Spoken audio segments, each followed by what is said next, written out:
कि तई में लगन।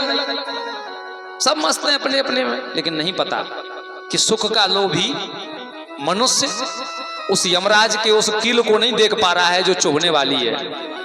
जैसे मछली जल में रहती है कि नहीं रहती है। अब मछली पकड़ने वाला मछुआरा जो है आटे का वो बना करके और एक कटिया जैसा डाल देता है उसमें, वो जो पानी में नीचे चला जाता है डूब करके, वजन कांटा होता है, उस कांटे के ऊपर आटा लगा करके अपना, और मछली पकड़ने वाला उसमें डाल देता है कांटा। अब मछली पानी में देखती है कि कुछ खाने की वस्तु है, और जैसे ही मछली उसको पकड़ती है तो 10 एकदम वो कांटा उसके धस जाता है ऊपर नीचे, दोनों तरफ वो कांटा मछली में धस गया। अब जितना छटपटाएगी उतना ही और धसता चला जाएगा, और वो धीरे धीरे धीरे धीरे खींच करके ऊपर ले लेता है। क्या करता है उसका, क्या करता है? पालता है, काट पीट करके तल भूंज करके और फ्राई बना करके हो गया एक दिन का भोजन। समझ रहे ना। अब मछली के अंदर लालच आया कि इसमें आटा है तो मैं खा लूंगी, लेकिन आटे में कांटा है वो उसको दिखाई नहीं दिया। तो सुख के लोभी मनुष्य क्या देखते हैं कि गृहस्थी में संसार में बड़ा सुख है, सुख भोग लो। इस सुख भोग के पीछे आपके कितना दुख रोग लगा है ये हम आपको दिखाई नहीं दे रहा है। यमराज की बंसी में जो सुख का जो आटा लगा है, हम उस सुख के आटे को लपकने के चक्कर में वो बंसी उसकी धसती चली जा रही है, और हम लोग यमराज की तरफ खिंचते चले जा रहे हैं। यमराज भी ऐसा ही करेगा, जब शरीर से छुटा करके ले जाएगा तो ले जा करके तल देगा, आपको अच्छी तरह से भूंज भांज करके फ्राई कर देगा। लेकिन यहाँ तो मछली प्राण छूट गया, मछली का जीव निकल गया, शरीर काट पीट करके खा गया, लेकिन वहां तो आपके पास शरीर भी नहीं है, आपको कटना नहीं है, आपको जलना नहीं है, आपको मरना नहीं है, आपको मिटना नहीं है, आप ऐसे ही रहेंगे, क्योंकि सूक्ष्म शरीर रहता है। ये स्थूल 5 तत्व वाला शरीर यहीं छूट जाता है, और जीव जो है सूक्ष्म शरीर रहता है। सूक्ष्म शरीर क्या होता है? सूक्ष्म शरीर माने होता है जो पंच भौतिक नहीं होता। देखने के लिए मिलेगा, आकृति होगी, लेकिन पदार्थ नहीं होगा। पकड़ने में इससे नहीं आएगा, इस हाथ से, देखने में इस आंख से वो नहीं आएगा, उसके लिए सूक्ष्म दृष्टि चाहिए। तो सूक्ष्म जीव दिखाई देगा, देख सकते हैं उसको। आप हम अपने को देख सकते हैं, लेकिन हमारी आंख खुले तब ना, ताला बंद हो चुका है, चाबी खो चुकी है। अब सदगुरु जब मिले तो चाबी लेकर के ताला खोल करके आंख खोल करके दिखावे, जब चश्मा लगावे तो जीव समझ में आवे कि क्या है। चश्मा तो हमारे पास खो गया। जिसको कम दिखाई देता हो उसको चश्मा की आवश्यकता पड़ती है। प्रेम से बोले श्री सदगुरुदेव महाराज की जय। तो भगवान जी कह रहे हैं कि सब मम प्रिय मम सब उपजाए। ए मेरे बंधुओं, सब मुझे प्रिय हैं, सब मुझे प्रिय हैं। सारे चराचर जगत के पशु पक्षी कीट पतंगा बंदर भालू हाथी घोड़ा कीड़े मकोड़े और मनुष्य सब मुझे प्रिय हैं, लेकिन सबसे अधिक मनुज मोह भाए।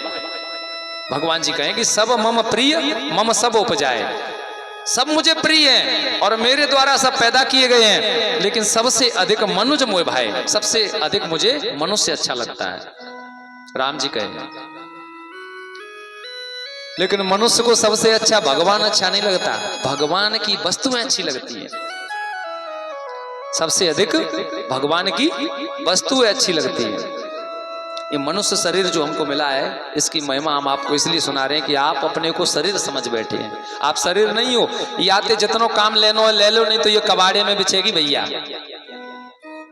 ये मशीन कबाड़े में बिछने वाली है, इससे जितना काम लेना हो ले लो।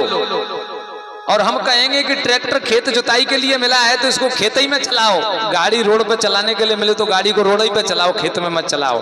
हम इस शरीर को साधन को जो पाए हैं तो भगवान के लिए मिला है, तो इसको भगवान के पाने में लगा दो, इसी में आपका नाम और रूप अमर हो जाएगा। अन्यथा विनाश से हमको कोई बचाने वाला नहीं है। प्रेम से बोलिए श्री सदगुरुदेव जी महाराज की। परम पिता परमेश्वर की कर्णधार सदगुरु दृढ़ नावा। इस प्रकार से आपको जनाने समझाने बताने और दिखाने वाला कर्णधार कोई गुरु मिल रहा हो तो दुर्लभ काज सुलभ जस पावा। आपका जो भवसागर पार होना, जैसे नाव चलाना हम लोग नहीं जानते, हम लोग नाव चलाना नहीं जानते, तो हमको किसी केवट मल्लाह की आवश्यकता पड़ेगी कि नहीं, जो हमको कम से कम चला करके हमारी नाव को पार लगा दे। अब नाव पार आजकल कैसे हो रही है, 1 करोड़ रुपया खर्च कर देंगे कथा में अपनी में। अच्छा बिनते कही जाए कि चलिए नाव में 1 करोड़ रुपया रख दो और तुम यहीं ठाड़े रहोगे क्या पार रह जाएंगे का, रह जाएंगे भैया। नाव जा रही है, 1 करोड़ रुपया नाव में रख दीजिए और आप इसी किनारे पर बैठे रहिए, तो क्या पार आप हो जाएंगे? नहीं होंगे ना। अपना तन उस नाव में रखना पड़ेगा, चाहे रुपया 1 न रखे, आपको पार जाना है। उसके लिए कर्णधार सदगुरु की आवश्यकता है। और कर्णधार सदगुरु उस समय जो उपदेश कर रहे थे ना, स्वयं राम जी ही थे, वही तो उपदेश कर रहे थे। जब ऐसा सदगुरु का समय जब आता है, युग युग में एक बार परमात्मा धरती पर आता है, उस समय भगवान को अपना कर्णधार मान करके और उससे ज्ञान प्राप्त करके, जान करके, पहचान करके, सारा कुछ समझ बूझ करके एकदम जब सत्य ही हो तो स्वीकार करके उसके शरणागत हो जाएंगे। इसी में हम लोगों का कल्याण है। इससे आगे पीछे धरती का कोई संत महात्मा गुरु आले मौलिया पीर पैगंबर प्रोफेट्स कोई आपको कल्याण देने वाला नहीं है। एक नहीं मिलेगा, एक। हम तो भैया माइक पे ऐसे धीरे धीरे तो बोलते ना जी, जो जोर से बोल रहे हैं। कोई जानकारी यदि कोई हो तो कोई एक उदाहरण ले आवे कि विष्णु राम और कृष्ण ये तीन ने छोड़ के नहीं, काऊ गुरु ने काऊ चेला कल्याण कराए तो एक ग्रंथ ले आवे कोई, हम देखने तैयार है, हम स्वीकार कर लेंगे कि आप फलाने के गुरु के चेलन ने कल्याण मिलेगा। गुरु गुरु में भेद है और गुरु गुरु में भाव, सोई गुरु नित बंदिए जो शब्द बतावे दाव। उस शब्द ब्रह्म की जानकारी जिस गुरु के ज्ञान में मिले, ऐसे गुरु की वंदना करना चाहिए। हमारे ऑर्गन वाले लाला, हम अंदर थे तो हमने सुना, इन्होंने एक जो है श्लोक बोला था गुरु जी के लिए, गुरुर् ब्रह्मा गुरुर् विष्णु गुरुर्देवो महेश्वरा,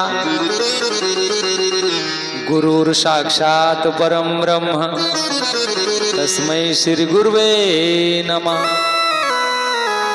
लल्ला डर पे मन जाइयो, मैं तो